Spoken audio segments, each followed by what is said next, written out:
everyone, welcome back to the channel, welcome back to another video। आज हम लोग बात करने वाले हैं ब्रोंकियल हाइजीन थेरेपी की, जो कि एक फिजियोथेरेपी की टेक्निक है जिससे कि एयरवे क्लियरेंस होता है। ये कार्डियो का एक टॉपिक है। तो एग्जैक्टली ब्रोंकियल हाइजीन थेरेपी होता क्या है? ये एक टेक्निक है जिससे कि हम लोग म्यूकस क्लियर करते हैं, सेक्रीशंस क्लियर करते हैं हमारे एयरवेज में से। ठीक है, सो बेसिकली लंग्स में से एंड एयरवेज में से जो सेक्रीशंस एंड म्यूकस है उसको क्लियर करने को, क्लीन करने को ब्रोंकियल हाइजीन थेरेपी बोलते हैं। इसकी हेल्प से हम प्रिवेंट कर सकते हैं एयरवे के ऑब्स्ट्रक्शन को एंड गैस एक्सचेंज को इम्प्रूव कर सकते हैं। ठीक है, ऑक्सीजनेशन को इम्प्रूव कर सकते हैं।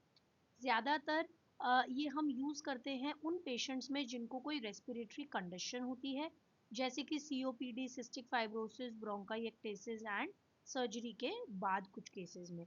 क्योंकि कि जिसकी भी सर्जरी होती है उसको एनेस्थीसिया दिया जाता है। एनेस्थीसिया देने से जो हमारे एयरवेज है ना, वो कम काम करते हैं एंड सेक्रीशंस बहुत ज़्यादा एक्यूमुलेट हो जाती हैं, तो उनको क्लियर करना ज़रूरी है। ऑब्जेक्टिव्स क्या है हमारे ब्रोंकियल हाइजीन थेरेपी के? कि हम लोग इफेक्टिव क्लियरेंस कर पाएँ एयरवे सेक्रीशंस का, हम लोग वेंटिलेशन को इम्प्रूव कर पाएँ, ऑक्सीजनेशन को इम्प्रूव कर पाएँ, कोई भी रेस्पिरेटरी इन्फेक्शन को प्रिवेंट कर पाएँ, एटिलेक्टेसिस को प्रिवेंट कर पाएँ एंड वर्क ऑफ ब्रीदिंग को रिड्यूस कर पाएँ, पेशेंट का कंफर्ट एनहांस कर पाएँ एंड फंक्शनल कैपेसिटी बढ़ा पाएँ। ये सब रीजंस हैं जिसके लिए हमें ब्रोंकियल हाइजीन थेरेपी करनी पड़ती है। इंडिकेशंस क्या है? अब किस केसेस में हम ब्रोंकियल हाइजीन थेरेपी कर सकते हैं? क्रॉनिक ब्रोंकाइटिस या COPD, cystic fibrosis, bronchiectasis, post operative patients जिसके अंदर सिक्रीशंस रिटेन कर गई हैं, या फिर न्यूरोमस्कुलर डिसऑर्डर है जिसकी वजह से कफिंग जो है वो इम्पेयर्ड है। कॉन्ट्राइंडिकेशंस क्या है? कोई ऐसा पेशेंट जिसका कार्डियोवैस्कुलर स्टेटस अनस्टेबल है, तो हम उस पेशेंट में नहीं कर सकते bronchial hygiene therapy. Pulmonary oedema है, सिवियर हेमेप्टिसिस है, स्पाइन जो है वो अनस्टेबल है रिब फ्रैक्चर के कारण या फिर रिब फ्रैक्चर है, कोई रिसेंट थोरैसिक या एब्डोमिनल सर्जरी हुई है, तो उसमें हमें क्लियरेंस लेना पड़ेगा एनेस्थेटिस्ट से and then only can be proceed. अब टेक्निक क्या है ब्रोंकियल हाइजीन थेरेपी की? ब्रोंकियल हाइजीन थेरेपी ना एक अम्ब्रेला टर्म है, काफ़ी बड़ा टर्म है। उसके अंडर टेक्निक्स आती हैं। ब्रोंकियल हाइजीन हम बहुत तरीकों से कर सकते हैं, जैसे पॉस्टरल ड्रेनेज से कर सकते हैं, परकशन से कर सकते हैं, वाइब्रेशन या शेकिंग से कर सकते हैं, डायरेक्ट कफ या हफिंग से कर सकते हैं, ACBT which is active cycle of breathing technique, या फिर पीईपी ऑसिलेटरी डिवाइसेस से कर सकते हैं। ठीक है, अब इसके बारे में बात कर लेते हैं आगे। अच्छा, पहले तो हम ये क्लियर कर लेते हैं, पोस्टरल ड्रेनेज में हम लोग डिफरेंट पोजीशंस में पेशेंट को प्लेस करते हैं जिसमें ग्रेविटी वर्क करती है एंड जो सेक्रीशंस हैं वो ड्रेन आउट हो जाती हैं। परकशन में हम लोग रिदमिक टैपिंग करते हैं जिससे कि सेक्रीशंस जो है वो अपनी जगह से लूजन अप हो जाती हैं एंड ईजिली निकल जाती हैं। Vibration and shaking is also very similar to percussion. उसके अंदर हम मैनुअल या मैकेनिकल मशीन के थ्रू भी कर सकते हैं वाइब्रेशन या शेकिंग। उससे भी सेक्रीशंस जो है वो लूजन अप होती हैं एंड ईजिली निकल जाती हैं। डायरेक्ट डायरेक्टेड हफिंग एंड कफिंग में हम लोग पेशेंट को सिखाते हैं कि किस तरीके से हफ करना है, किस तरीके से कफ करना है, सो दैट सेक्रीशंस इजीली निकल पाए। ACBT is active cycle of breathing technique. इसके अंदर पूरा साइकिल होता है, वो भी मैं शेयर कर दूंगी आपके साथ। पीईपी या ऑसिलेटरी डिवाइसेस जो है वो एक स्पेशली अलग से डिवाइस यूज करनी पड़ती है, जिसके कारण इजीली सेक्रीशंस जो है वो निकल पाती हैं। अब पॉस्चरल ड्रेनेज की बात कर लेते हैं। पेशेंट को पोजीशन करना है इस तरीके से कि जो इफेक्टेड लंग सेगमेंट है वो ट्रेकिया से ऊपर हो, हायर हो, तभी निकल पाएगी ना, ऑब्वियस सी बात है, तभी ग्रेविटी का इफेक्ट उस पर आएगा। अलग अलग रीजन्स के, अच्छा हमने बहुत initially I think first 2-3 videos में बात कर ली थी लंग्स के बारे में, लंग्स के सारे जो ब्रोंकोपल्मोनरी सेगमेंट्स होते हैं उसके बारे में, तो आपको उस वीडियो पे रेफर करना पड़ेगा, मैं नीचे लिंक भी दे दूंगी डेफिनेटली। तो उसमें हमने सेगमेंट्स की बात की थी कि लंग्स में कितने सेगमेंट्स हैं, तो हर सेगमेंट की ना अलग अलग पोजीशन होती है। तो पोस्टरल ड्रेनेज में देखना पड़ता है किस सेगमेंट में ज़्यादा सिक्रीशंस है, उसके हिसाब से पेशेंट को हमें प्लेस करना पड़ता है एंड सिक्रीशंस निकालनी पड़ती हैं। पेशेंट को इस तरीके से प्लेस करना है कि वो जो लंग सेगमेंट है जिसके अंदर की सिक्रीशंस फंसी हुई है वो ट्रेकिया से हायर पे हो, उससे लोअर ना हो, तभी ग्रेविटी का इफेक्ट उस पर आएगा। ठीक है। पिलोज का यूज़ कर सकते हैं, वेजेस का यूज़ कर सकते हैं, सो दैट पोजीशन जो है वो करेक्ट हो। सेशन जो है वो 10 से 15 मिनट का ही होगा पर सेगमेंट, उससे ज़्यादा नहीं दे सकते हम। ठीक है।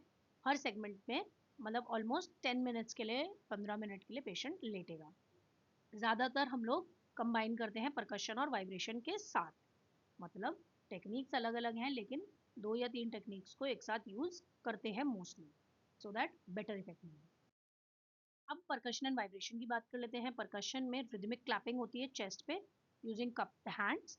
वाइब्रेशन में जेंटल शेकिंग करते हैं, मैकेनिकल डिवाइस यूज करते हैं एक्सलेशन के टाइम। ठीक है। इन दोनों का ही काम है कि सिक्रीशंस को मोबिलाइज कर दे टुवर्ड्स द लार्जर एयरवेज। ठीक है। स्मॉल एयरवेज से हमने टैप कर दिया, शेक कर दिया और निकाल दिया, तो वो ऑब्वियसली बात है एकदम सेंट्रली अलाइन हो जाएगी towards the larger Airways, and larger Airways से कफिंग या हफिंग के थ्रू इजीली निकल जाएगी। डायरेक्टेड कफ और हफिंग, पेशेंट को इंस्ट्रक्ट करो किस तरीके से कंट्रोल करना है अपने कफ को। हफ के अंदर हम लोग फोर्स्ड एक्सपायरेशन कराएंगे। अच्छा, जो कफिंग है उसके अंदर एपिग्लॉटिस क्लोज रहता है, हफ के अंदर ओपन रहता है। अब हम पेशेंट को ये टीच करेंगे एंड इसकी वजह से एयरवे कोलैप्स जो है वो कम होगा और एयरवे क्लियरेंस जो है वो बेटर होगी। Active cycle of breathing technique. ठीक है। एसीबीटी के अंदर हम लोग मतलब 3 चीज़ें होती हैं इसमें। ब्रीदिंग कंट्रोल होता है। ठीक है। उसके बाद थोरैसिक एक्सपायरेशन होता है एंड हफिंग होता है। ठीक है। मतलब पूरा एक साइकिल बनता है। तो इसके अंदर ब्रीदिंग कंट्रोल है, डीप ब्रेथ है एंड हफिंग है, उसका साइकिल है, रिपीट होता है कि पहले ये, फिर ये, फिर ये, फिर दोबारा रिपीट कराएंगे, ऐसे 3-4 बार कराते हैं। ठीक है। साइकिल्स में रिपीट होता है जिससे कि मोबिलाइज होती हैं सेक्रीशंस और क्लियर होती हैं। इससे वेंटिलेशन एनहांस होती है और फटीग कम होती है, क्योंकि पेशेंट जल्दी से थकता नहीं है। और टेक्निक्स में पेशेंट थक भी जाता है क्योंकि इसमें पूरा साइकिल है। पहले डीप ब्रेथ्स करा रहे हैं, फिर रिलैक्स ब्रीदिंग करा रहे हैं, कंट्रोल्ड ब्रीदिंग करा रहे हैं, फिर हफिंग करा रहे हैं, तो पेशेंट को रिलैक्सेशन का टाइम भी मिलता है बीच में, इससे थकावट जो है वो कम होती है। पीईपी एंड ऑसिलेटरी डिवाइसेस, ये एक्सटर्नल डिवाइसेस होती हैं जिसके अंदर की रेजिस्टेंस मिलती है पेशेंट को। जब पेशेंट एक्सेल करेगा तो रेजिस्टेंस के अगेंस्ट करेगा। ठीक है।